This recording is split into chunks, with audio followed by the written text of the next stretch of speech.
Selamat tahun baru 2021. Nggak berasa banget akhirnya sekarang masuk ke tahun 2021 ya. Dan mohon maaf ini postingan yang telat banget karena memang di tahun 2020 itu tahun yang paling berat juga buat gue semenjak WFH ya. WFH itu kerja dari rumah itu bukannya tambah mudah tapi tambah berat ya. Dari juga kan gue juga ngajarnya harus online, tantangannya juga berat juga. Yang biasa gue meriksa ujian mahasiswa-mahasiswi gue yang lewat kertas ya gitu, banyak bisa gue ini semua kelas tuh gue sampai keder banget, isinya satu kelas aja sekitar 30. Terus mereka biasanya ngerjain pakai kertas, terus kemudian pindahnya ke online pakai Word kan, 30 kita periksain. Gila, butuh waktu banget, itu menyita banget waktu. Apalagi terus kalau ngantor juga kerjaannya juga kalau WFH itu nggak kira-kira juga ya. Kita bisa sore bisa rapat, paginya bisa rapat juga, rapat banyak. Justru malah dengan WFH itu butuh tenaga yang benar-benar ekstra. Sampai gue biasanya ngepodcastnya sering jadi berkurang gara-gara ya tenaganya habis juga ya. Nah ini WFH ini memang masa-masa yang paling berat. Gue lihat salah satu artikel di Gensindo News ya, misalnya kayak 8 hal terberat yang dijalani 2020. Contohnya satu, ada juga yang kesehatan mental jadi orang jadi jumlah orang sakit tuh jadi meningkat, perasaan cemas karena ada COVID, terus kemudian regulasi yang berubah-ubah, terus kemudian gue yakin mahasiswa juga cepat stresnya. Gue juga sadar penuh dengan masuk ke online, tiap kali online nggak bisa ketemu dengan mahasiswa kan. Kalau ngajar itu butuh kedekatan ya, intens, ketemu itu mereka bisa ngerti apa yang kita maksud. Kita cuma online doang, itu memang beda dengan kalau lo memang kebutuhannya dengan mahasiswa online ya, itu beda gitu, motivasinya beda gitu. Nah, jadi bisa menurun kuliahnya jadi kedua, kuliahnya jadi daring.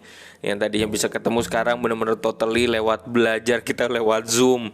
Masih ingat buat kita mencoba meraba lewat Google Meet, mana yang bagus, mana yang murah.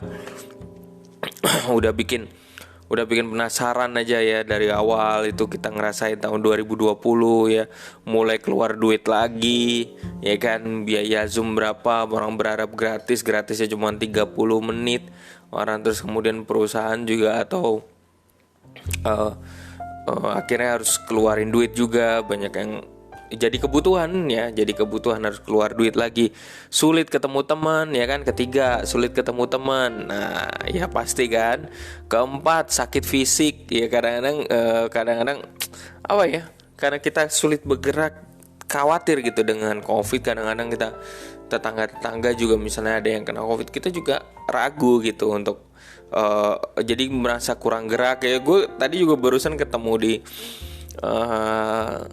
kumpul para dosen juga lewat Zoom juga tadi. Gila, wah udah gemuk-gemuk kayaknya kita kurang gerak nih semuanya. Iya sih, benar juga ya, memang kita harus ngatur juga geraknya, harus di rumah. Kelima, masalah finansial.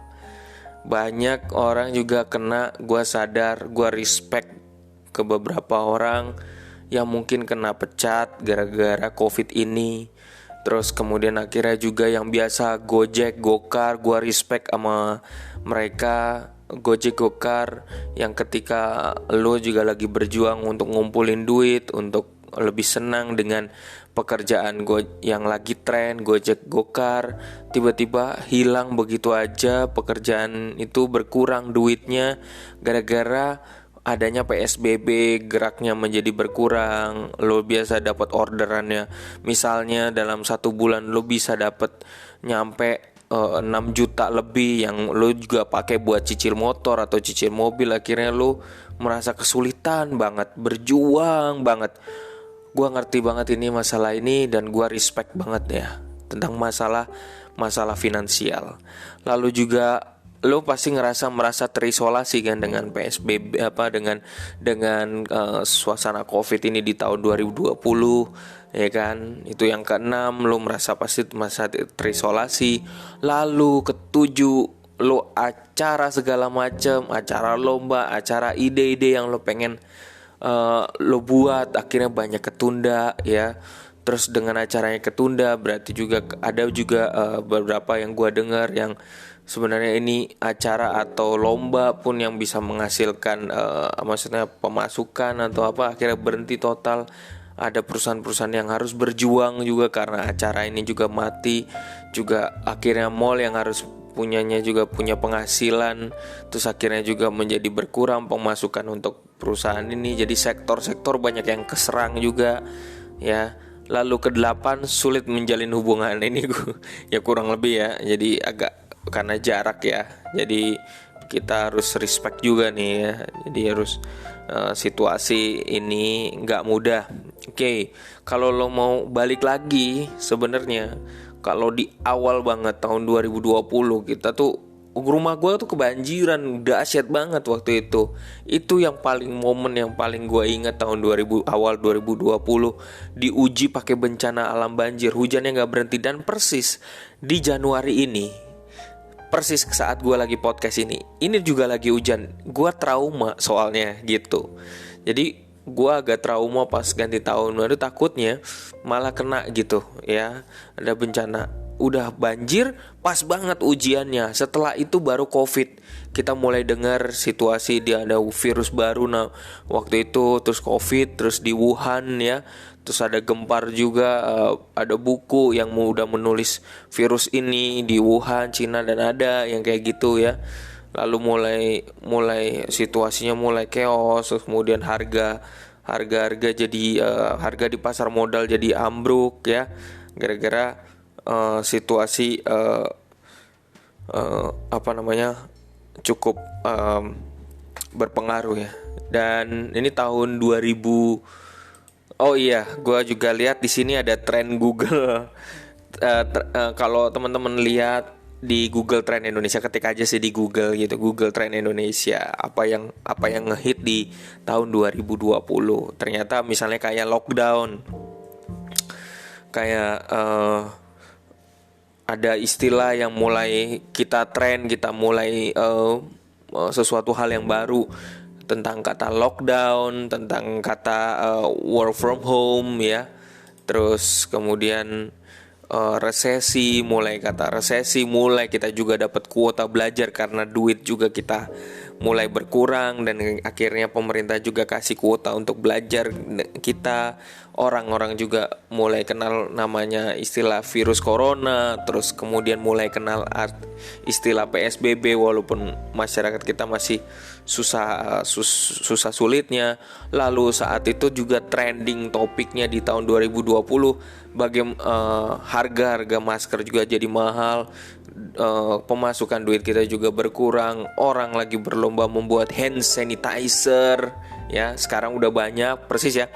Jadi masa-masa sulit itu mulai Maret ya, memikirkan wah gimana hand sanitizer, mulai penjualan, mulai barang-barang itu mulai mahal. Dan sekarang tahun ini udah diproduksi banyak, jadi udah murah lagi, udah normal lagi harganya. Jadi kerasa ya irama situasi kita bisa kelihatan banget.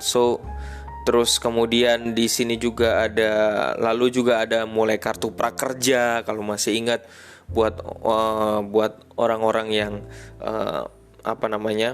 yang kehilangan pekerjaan juga boleh daftar ya.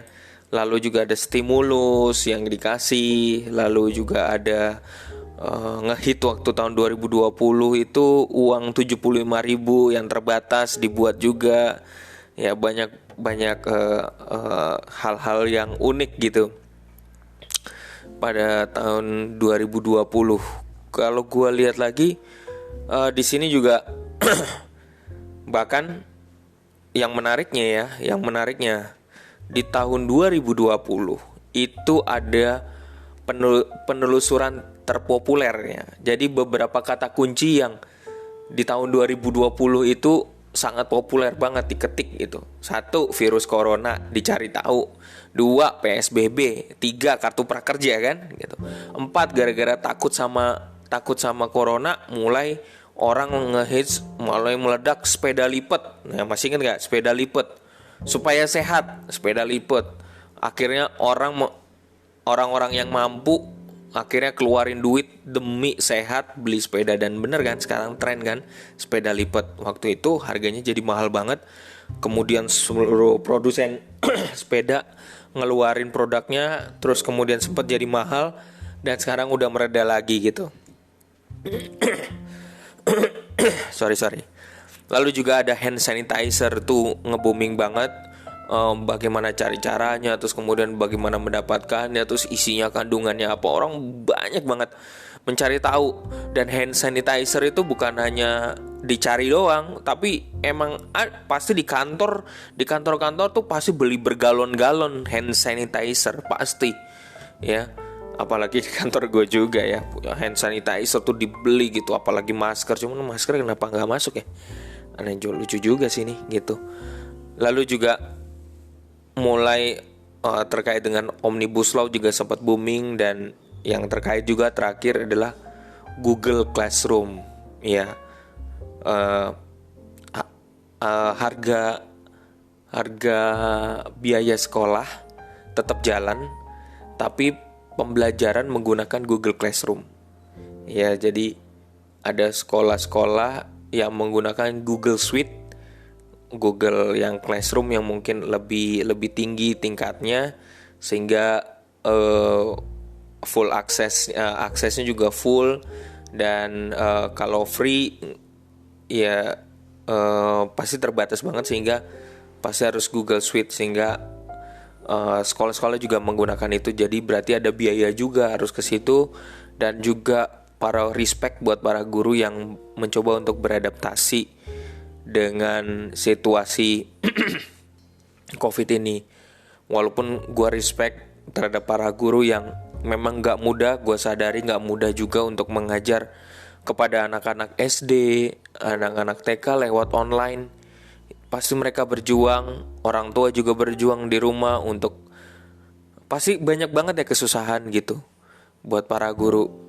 WFO work from office, bekerja dari sekolah, guru-guru harus belajar juga menggunakan alat-alat teknologi, mengejar ketinggalan itu, berusaha mengejar ketinggalan, mencari cara bagaimana itu di awal-awal ya, bagaimana mencari cara untuk mengajar yang terbaik buat anak murid mereka, dan juga nggak mudah mereka untuk beradaptasi. So tahun 2020 tahun yang terberat, dan tahun 2021 masih juga gue yakin gak mudah juga untuk dijalanin.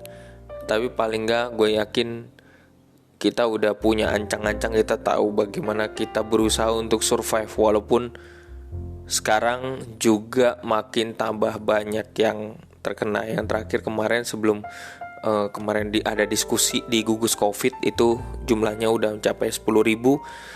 So obat terbaiknya memang belum ditemukan, walaupun vaksin ada. Tapi obat terbaiknya adalah kita sendiri menjaga jarak, pakai masker, kontrol kesehatan juga. Kalau duit nggak ada untuk kontrol kesehatan, you tetap jaga jarak. Dan satu lagi, kalau usul gue sih ya, ini sebelum penutup. Jadi pasti pemerintah juga udah keluar banyak, BPJS juga bekerja keras juga. Nah, gue saranin, gue kasih tips. Ada mungkin juga bisa menjadi solusi buat teman-teman juga. Kalau lo duitnya juga terbatas karena lo nggak bisa ikut asuransi yang dirasa mahal per bulannya dengan di atas 350.000 ya, dan situasi COVID kita saat ini ya, kita bisa ada salah satu solusinya dengan duit yang terbatas. Kita patungan 10.000 bersama itu di kitabisa.com. Kita patungan gotong royong bersama, dananya gotong royong bersama. Kalau kita nanti kita ikut, kita tetap gotong royong di sana 10.000. Nilainya harus minimal mencapai 10.000 keanggotaan kita ya. Terus kemudian dapat, kalau pas lagi Covid, benar-benar kita Covid, ada pertanggungannya, mendapat bantuan pertanggungan sebesar 5 juta ya. Kalau misalnya ada kita sakit, karena kita sifatnya gotong royong ya, karena kita kan nilainya Pancasila ya. Oke, jadi semangat gotong royong harus kuat banget. Lewat kitabisa.com kita dapat kurang lebih pertanggungan kurang lebih mencapai 50 juta. Jadi kalau di total semua, kalau kita nggak ada Covid juga ada uang pertanggungan yang kita bisa saling gotong royong untuk sekali sakit, kurang lebih mencapai 50 juta. So pakai kesempatan ini, nanti gue kasih linknya di deskripsi. Jadi kalau lo dengerin siaran gue di blog, lo wajib masuk dulu di podcast gue di Spotify, karena nanti gue kasih linknya ada di sana ya. Jadi kalau mau join, mari kita berpegangan tangan lewat kitabisa.com untuk membangun semangat gotong royong ya. Itu salah satu solusinya untuk saat ini, untuk dalam waktu dekat. Karena masih banyak orang-orang yang juga gue yakin gak mampu dengan situasi saat ini untuk bayar untuk bayar uang asuransinya lagi, karena duitnya udah habis. Oke, gitu dulu deh dari gue. Gak boleh kepanjangan nih, tapi ini karena awal tahun untuk sebagai muka. Terima kasih. Sampai jumpa, tetap salam berinvestasi, salam cerdas finansial untuk kita semua. Tetap jaga kesehatan, pakai masker, dan jaga jarak. Kalau lo lagi pergi ke mall, ke pasar, kemanapun, wherever you are, take care, stay healthy. Oke, bye-bye.